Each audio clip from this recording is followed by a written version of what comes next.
Front Porch Truth. We've got our beer because this one here, we're going to need it. Giants in History and Text. Alright, so if we're going to entertain the idea of a world that once supported massive life, we have to ask the next question. Were there giants? Now this is where things move from visual observation into history, stories, and ancient texts. It shows up in history all over the place because ideas of giants isn't new. It shows up in all kinds of cultures around the world, different continents, different time periods, but similar descriptions.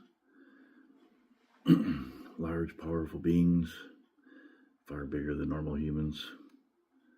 One of the most commonly referenced sources in the Bible. In certain passages, it describes beings often referred to as Nephilim. Now, depending on interpretation, some people believe these were literal giants.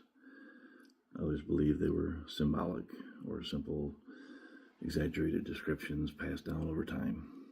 And that's where things get complicated. Because when you're dealing with ancient text, you're dealing with translation, interpretation, and cultural context. But the idea doesn't stop there. There have been claims over the years of giant skeletons being discovered. Photos have circulated online, stories have been shared.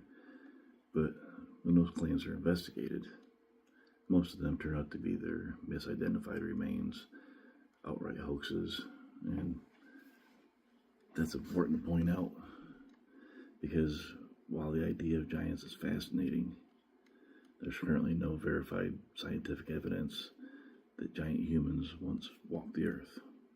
Still, the consistency of these stories across different cultures keep the question alive. Why do so many civilizations describe similar beings? It's coincidence? Or something else? And there's another angle to consider. Human beings have always been storytellers. We exaggerate, we mythologize, we turn real events to legends over time.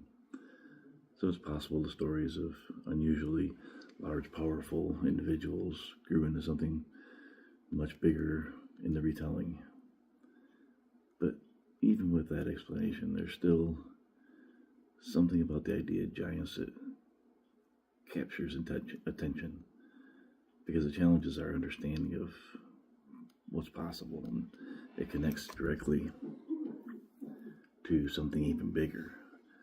Civilizations, if there were giants, if there were different kinds of life, what kind of world did they live in? And more importantly, what happened to it?